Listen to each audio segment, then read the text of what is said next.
Sveiki, mylėjai. Dabar antra dalis. Namo apdaila. A plus klasė. Namo apdaila. Mes apžvelgsim išorinę apdailą iš termomedžio mūsų objekto. Kas matė pirmą dalį, matė, kad aš parodžiau visą karkasą, mūsų, vienu žodžiu, visokius segmentus, kurios gaminam, upgrade'us, taip sakant, taip toliau. Dabar mes parodom, su kokio mediena mes dirbam, tai yra termomedis. Jis yra padengtas alyva su žalių tokių atspalvių, neryškių. Taip yra išrinkęs klientas. Ir jau mes dadėjom tokį momentą kaip kampukai. Tie kampukai ir pagražina, ir pagerina mums pozicijas. Ir tikrai atrodo gerai. Neprieina jie prie pat galo, kad nebūtų jokio puvimo proceso. Visur yra apskardinta. Apačioj čia yra ventiliuojamas tarpas ir pelių barjeras. Oi. Ir dabar viršuje apskardinta, jeigu matot skardinimą viršuj.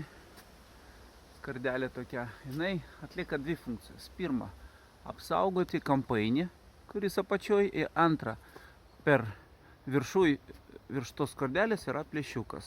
O čia galima matyti tą plėšiuką. Ten viduje susikaupia kondensatas ir jisai per tą plėšiuką išteka. Jeigu ten yra ventiliuojamas fasadas, vadinasi, ir kaupiasi kondensatas. Ir išteka per tą plėšiuką. Taip yra daroma visuose beveik namuose Norvegijai. Tai vat mes tą atvežėm čia į Lietuvą ir copy-paste. Visi langai statyti, sumontuoti su plėvelės, išoriniam, vidiniam. Tuoj eisim į vidų, parodysiu. Stogas Gerard.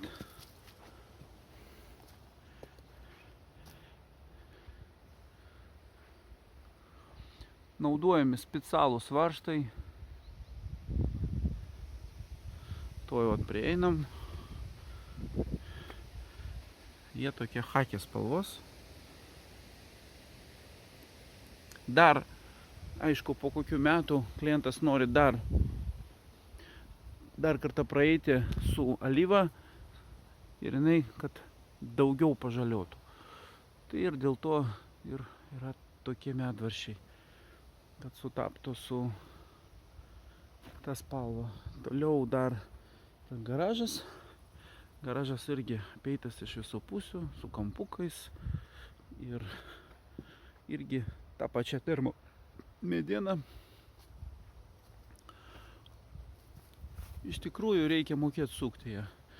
Labai daug kas apsiima daryti iš termomedžio, bet kokybės labai dažnai nėra, dėl to, kad jinai, kai turi gerų savybių daug, tai yra atsparumas lauko sąlygom, vienu žodžiu, mažesnis tas judėjimas, jau daugiau panašesnė vos ne į plasmasę, bet dar lieka tos medienos to grožio, kaip matot.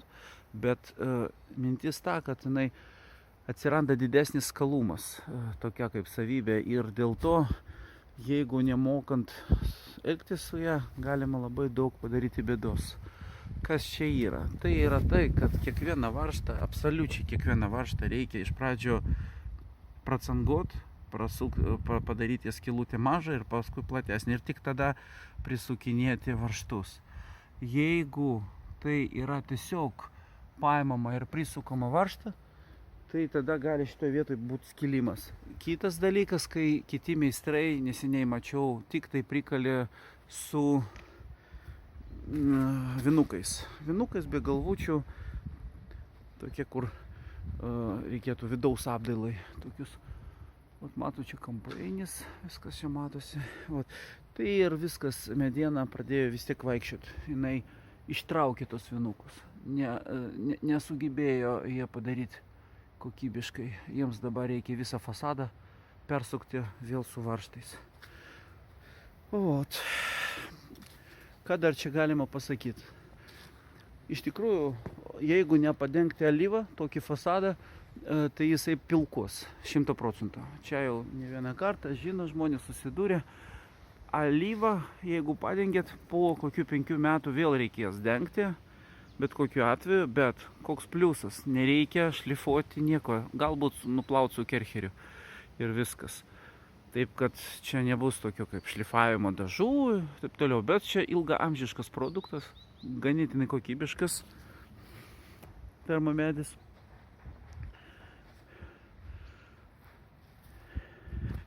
Visi langai labai irgi solidi firma. Tiks langai, kiek atsimenu, irgi dabar durys irgi su ta A+ klasė. Bet vat firmas jau nepasakysiu, neatsimenu, iš Kauno kažkokia firma. Dabar yra čia vamzdžiai, vat išimti, tai čia rekuperacijos vamzdžiai. Ir dabar užeinam į vidų.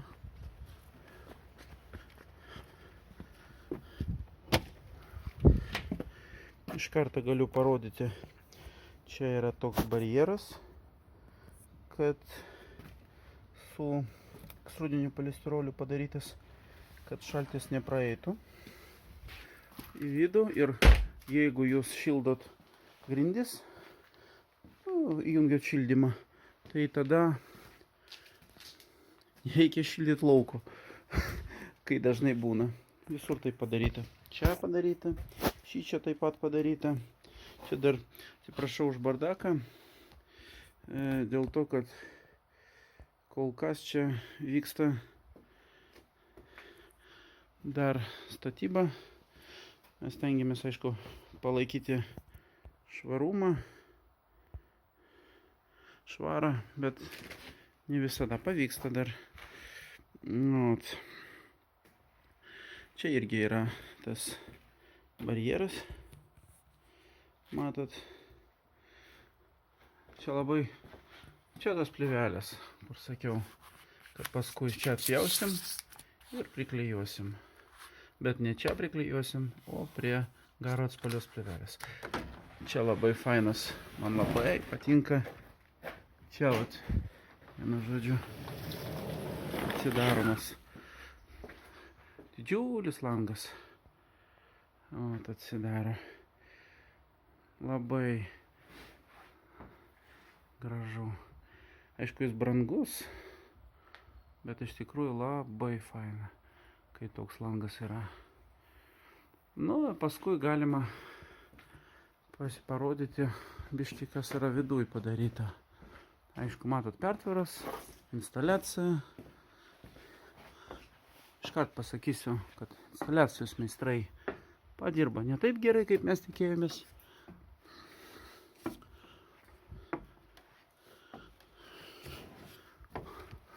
Dabar apšildom. Apšildyta yra 30 cm sienos ir 40 cm stogas. Stogas yra apšildintas ir aprištas. Vata panaudota Izover KL Class 33. Prašom, čia iškart parodysiu. Izover ir vat KL Class 33. Kad pasižiūrėt. Oi.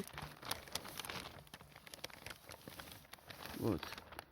Čia yra, vienu žodžiu, visur parodyta.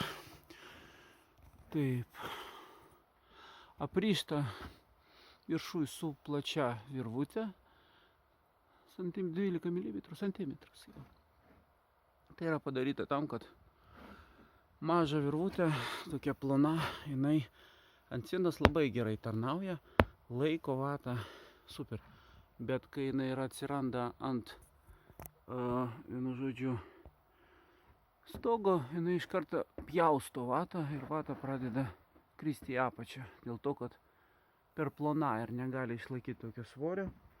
Tai tam, kad tai kokybiškai tai būtų, mes iš karto nusprendėm, kad taip pirksim platesnę.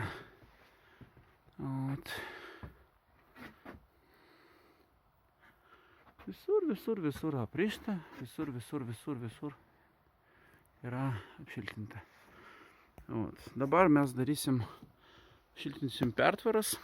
Pertvaras bus su garso izoliaciniam panelėm, medžio plaušo plokštė, izoplat, 12 mm iš 2 pusių ir su praklijavimu siga juostom. Ir viduj bus, aišku, vata, bet jau ne tokios klasės, kaip jau KL 33. 35 paimsim, bus jinai mums pigesnė klientui. Ir vienu žodžiu, tokiu atveju nereikės tiek pinigų išmesti. Toliau lygiai tas pats bus ir viduj prie perdangos. Čia bus paprastesnės klasės vata. Ir tiek. Tokiu būdu kažkiek sutaupysim, ne ženkliai iš tikrųjų, bet kažkiek. Čia gali dar pamatyti, kad yra įstrižainės, jos yra apšildomas ir paslėpiamas viduje, namo viduje. Ir čia dar čia matosi, čia yra paslėptas, čia dar matot yra tas įstrižainės ir dar jos mes slėpsim. Čia jau nupirktas toks pičiukas, kuris kaip sakyt, gražus. Jisai toks specialus, kuris nekaitina sienų. Vienu žodžiu, galima prie šonų prisiliest ir kai jisai dirbs, tai jisai nekaitins sienų. Čia tam, kad medinėse pastatuose naudot, kad nebūtų, kaip sakyt, problemų.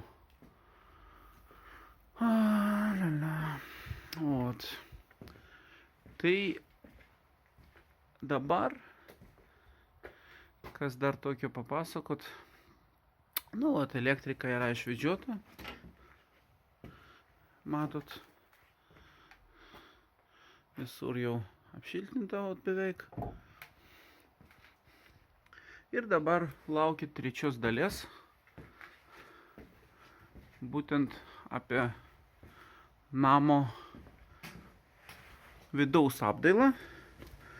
O dabar noriu pabaigti tuo, kad kai renkat savo fasadą, koks jis turi būti, būtinai nuvažiuokit, apžiūrėkit keletą objektų, kur jau tas fasadas sumontuotas, ir pasikalbėkit su tais žmonėmis, kurie ten gyvena, ar jie patenkinti ar ne. Nebūtinai tai turėtų būti termomedis, gali būti tai ir kita kokia apdaila. Nesvarbu kokia. Svarbu, kad eksploatacinės savybės pasimato po metų, po 2, po 3. Ir jau tada žmonės tiksliai žino, ko jie nori ir pasakytų, ar jie ten džiaugiasi, ar jie patenkinti, ar ne. Tai ir aišku, netgi labai kokybiška prekė, kaip galima labai blogai prisukti, neturint geros komandos. Tai čia vienas iš tokių niuansų pagrindinių. Jeigu jūs neturit geros komandos, tai arba pasamdėt ir viskas tik pigiau, dar pigiau,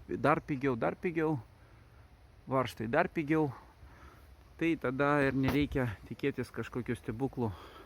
Tarkim, dar apie varžtus, jeigu, tarkim, čia pataupyt, tai gali būti, kad visas fasadas čia pradės rūdyt, dėl to, kad varžtai pradės tikėt.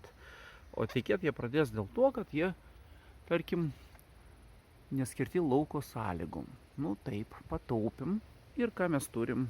Mes turim tai, kad visą fasadą reikės perdarinėti dėl to, kad varžtai, ant varžtų buvo pataupyta, taip pasakysim.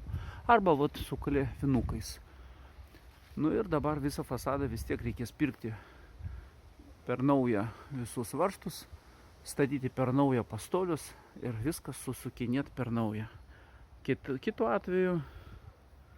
atveju, vienu žodžiu, reikės išmesti visas tas lentelės. Tai galvokit ir konsultuokite su specialistais. Čia vienas iš tokių patarimų, ką galiu pasakyti.